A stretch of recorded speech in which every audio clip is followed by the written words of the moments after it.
Hi guys, James at RampantLionReviews again for you today with another beer review. For this one we are going to continue on with my Brewdog catch-up that I've been filming for you while I'm home in Scotland. So for this one we are going to do quite a special beer actually. This one is Everyday Anarchy, and this was part of their small batch series that they do, and it's a Belgian strong ale that was aged in white wine barrels for 355 days, so it should be very interesting. Brewdog, I found, are actually very good when it comes to Belgian beers, but they don't brew them very often. The other ones I tried were the Anarchist, Alchemist and the Mixtape 8. They're a kind of similar idea to this one, but they were very, very good, but they just don't brew them very often. It's a kind of treat whenever you get a sort of Belgian beer from Brewdog, so very much looking forward to this one. But anyway, as is usual with my beer reviews then, I'll tell you a little bit about the brewery. If you do want to get straight to the tasting, just fast forward. All the usual websites are in the video description below. That's the brewery website, the link to my other Brewdog reviews. There's maybe about 70 or so of those now, so do check them out if you're particularly interested in Brewdog beer.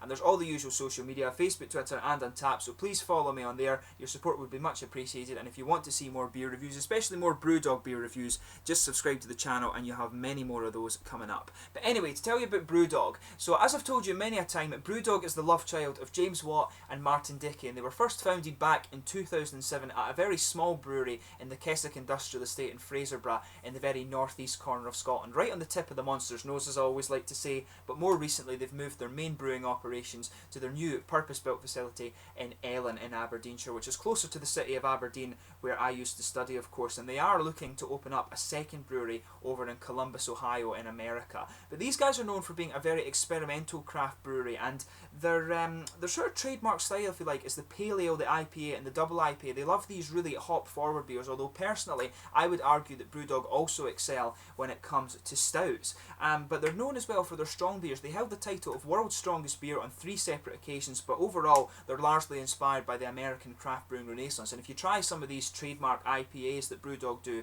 and you try some of the Stone beer, you can really feel the influence coming through. And the guys openly admit that Stone Brewing Company is a very big influence on their kind of style of brewing. But these guys also have a very thriving chain of brew pubs. They started opening these in 2009 with their home bar in Aberdeen City. I was there on the first night and it was very good. I don't remember much of that night, I have to admit, but it was very good nonetheless. Since then though, these bars have spread all across the world. They're all through the UK now. They're in Finland, Sweden, Norway. They've got one in Japan, one in Brazil, France I think, Spain, Italy. They're all over the place, so there's many opportunities for you to drink Brewdog beer these days, so do go and check out some of their bars. But what's also interesting about this brewery is the Equity for Punks scheme, and this is where their fans can buy into the brewery in exchange for a lifetime discount in the shop and at the bars, which is very, very cool. In fact, they've just released a book on their business model, which is very interesting as well, so I need to have a read at that. But for those of you studying business, they do make a very interesting case study. But today, from being a very, very small operation, they're actually the largest independently owned Scottish craft brewery these days. So it's pretty cool, and the original owners are still very active in the company too, which is very nice as well. So they're a very interesting company. They've got a range of core beers you can try, and they also have their Amplified series, which are the ones I would recommend. They're a bit heavier in the alcohol and very flavourful, so I would recommend the Amplified series from Brewdog. But anyway, let's actually get on to the tasting of this beer. So this one, like I told you,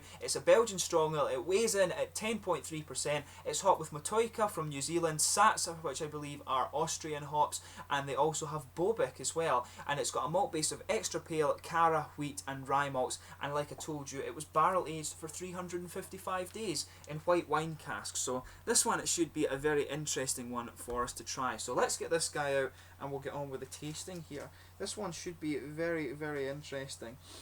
Like I told you before, two of the beers I reviewed that are a similar idea to this. Brewdog like to do Belgian beers as part of their small batch series, and they're really quite interesting. The ones I tried before were the Anarchist, Alchemist and the Mixtape 8, and those were both beautiful, beautiful beers. So this one should be very good as well. So as you can see, this is the bottle art on this one. It's the nice kind of Wolfman. I don't know if that's is that James Watt, or Martin Dickey's head. I think that's Martin Dickey's head that he's holding there. I'm not sure about that, but you can see it's quite nicely presented. And they called this beer Everyday Anarchy because it was supposed to have some. The malt was meant to be competing with the kind of sour flavours in this one, so they said it was quite unusual, so they called it Everyday Anarchy for that reason. But it says on the side here, anarchy is everywhere, it's the very stuff we're made from, and if those maverick quantum particles buzzing around our bodies won't follow the rules of physics, why the hell should we? Throw logic out the door. Throw logic out the door, forget everything you think you knew, and get ready to embrace a messed up micro world where the laws of physics are about as useful as Schrodinger's cat. Who knows what these billions of rebel quartz did to this saison during its time in the cask? Who cares? What we do know is that if this is everyday anarchy at work, you can count us in. This beer is quantum weirdness in something. The bottle's rubbed off. A time-travelling, immortal anarchist of an ale. This is an underlying reality of the universe bottle. This is your life. You just don't know it yet. So, should be quite interesting. Tells you a little bit about Brewdog on the side, and it says here, best before the 19th of June 2019, 10.3%, and you can see it's got one of the old Brewdog bottle caps on this one, the nice white one with the red dog. But yeah, this one was brewed at the brewery in Ellon. This was, I can't remember when they actually shut their one in the Keswick Industrial Estate, but they moved all of their things across.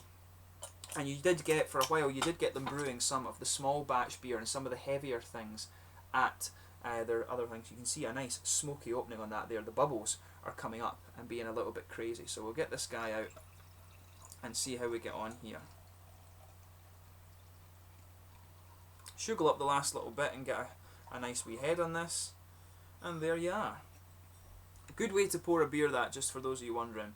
Just sugar up the last little bit and you'll always get a nice head on it. So as you can see, this beer has poured a really nice, rich, goldeny amber. I'll just bring this light on and let you have a look. You can see the colour of this beer there.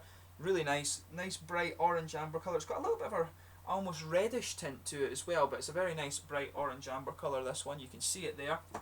And there's a quarter finger of a frothy white head in this. You can really smell the nice brown sugars and the winey character coming off this without paying too much attention. There's some big bubbles sticking towards the side of the glass, but quite a few little ones just going up towards the bottom of the head, and it's becoming a very thin foamy layer now. You can just see that fading away if I bring it over to the camera. But let's give it a smell and see how we get on here.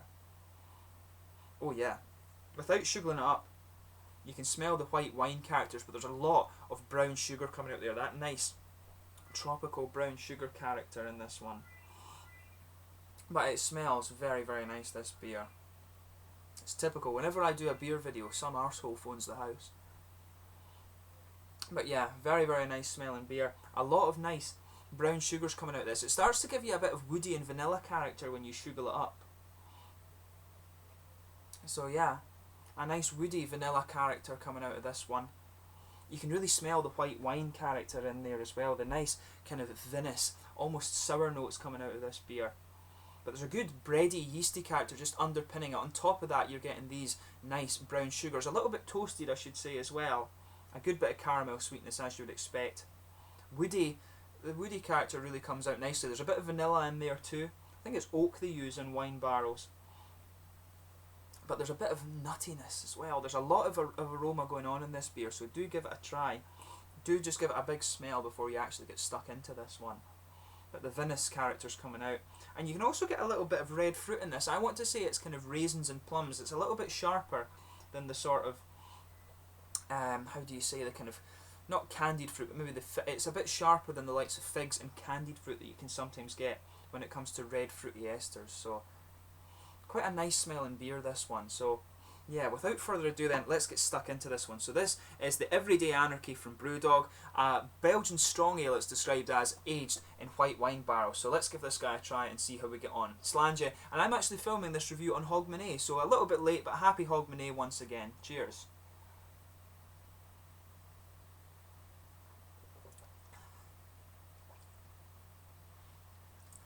Now that is really unusual. That is something pretty unusual. You should just sugar this beer around your palate before you start to dissect the flavour too much, and just try and pick up everything that's going on in this. This is quite a complex one, this.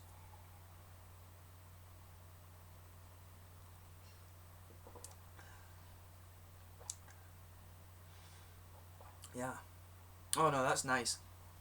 This is nice. It's quite unusual. You have to get used to this one a little bit, and it's just, as I say, that it's because you have some sour character going on, and then you've got that typical Belgian beer in there. So it is really, it's a very interesting one from Brewdog. This is where they excel. When they brew these small batch beers, they always are very, very good. Especially the Belgian ones. It's a shame they don't brew more of these sort of Belgian style beers, but they are. This is one of the areas that they excel in as well. Is the Imperial Stouts for me, and these Belgian style beers is where Brewdog really start to stand out, I think.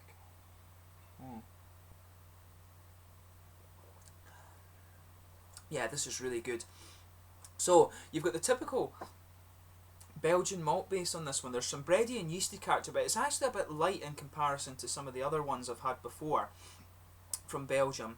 But this one has a bit of spicy character in there. Across the middle of the palate, it's just blanketed across the middle of the tongue. There's some heavier, you get this light bready character, then on top of that you've got some of the more heavy, doughy, kind of sweet flavours in there. There's a bit of spice mixed in as well.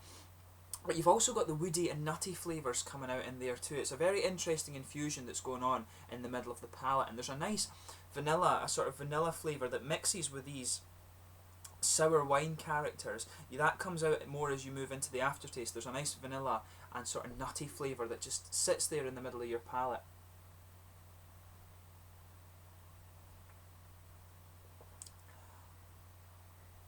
Yeah, the brown sugars in there are very nice as well. The beer's actually quite a bit lighter in the mouthfeel in comparison to the Anarchist Alchemist or the Mixtape 8 that I did for you before. The caramel's a little bit more forward in this one. So the interesting quirk to this beer is the wine barrel aging. The wine barrel really pushes the brown sugars back a little bit and adds another dimension to the flavour. It's a very interesting beer, this. If you enjoy ones that will test your palate and make you think a little bit about what's going on, this is one that you really need to try. It's very nicely done.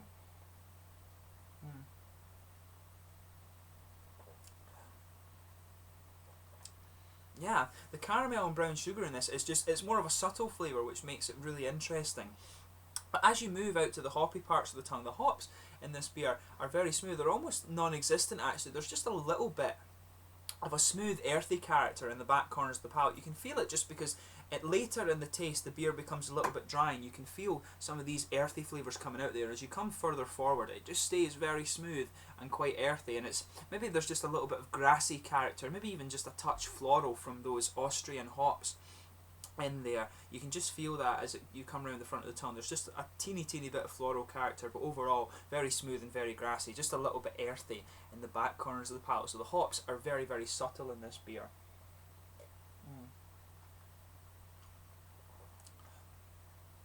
If you just go behind the front curve of the tongue there's a lot of interesting fruity characters. I always say the fruits come out, you get this little oily bubble just behind the very front curve of your tongue there. Some of these vinous grape flavours are sitting there, but the vinous flavours are lingering around the edge of your palate, actually very close to the hop. The vinous flavours actually push the brown sugars down a little bit, and they also probably push the hops back a little bit.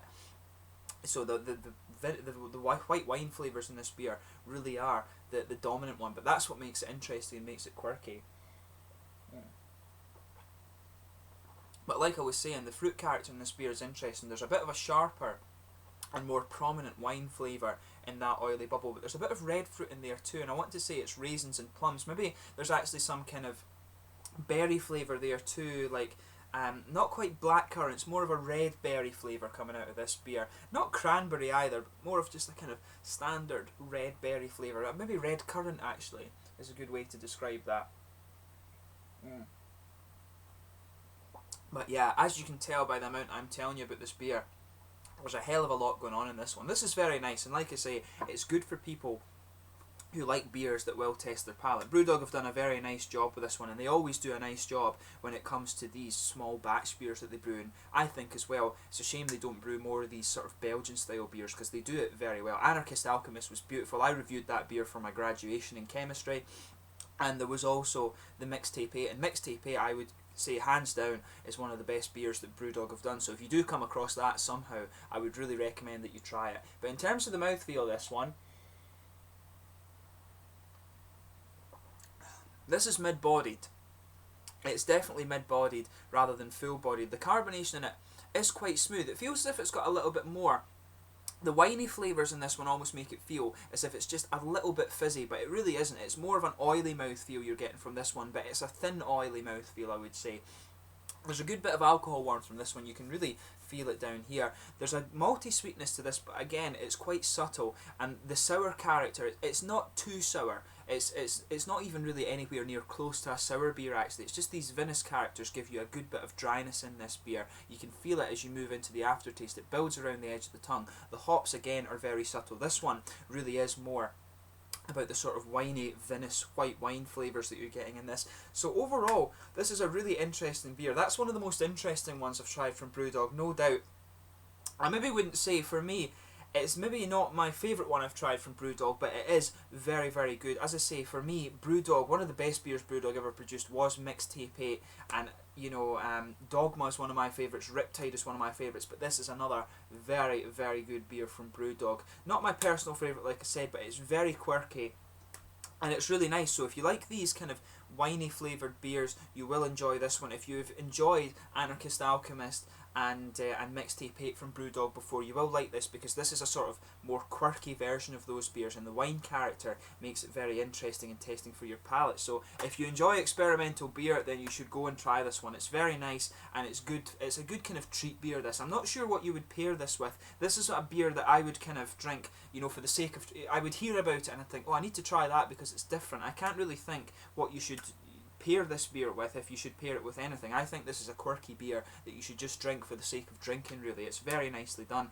and another very solid effort from Brewdog's experimental series. So yeah, go and give Everyday Anarchy a try if you get the chance. Very, very nice beer, quite quirky because of all the wine flavours, but that very nice solid Belgian beer base that Brewdog are very much capable of doing. Very, very good beer. So as always, if you have tried this beer before, let me know your own thoughts on it in the comment section below. Always interesting to hear from you guys that are watching the videos. I thank you for watching, of course, and until the next one, please like, subscribe, share, all the usual YouTube stuff, and please check out my social media things too. There's a Brazilian Scotch ale for you coming tomorrow, and there's also going to be a couple more Brewdog beers filmed for you before I head back to Scotland, before I head back to Sweden actually, and I will take a few over to Sweden with me too, because I've got a big stash of these. But thanks again for watching my beer reviews, and I will catch you soon with the next one, and I hope it's New Year for me, so I'm going to go away and enjoy the rest of the day. Slangy just now, and I'll catch you soon.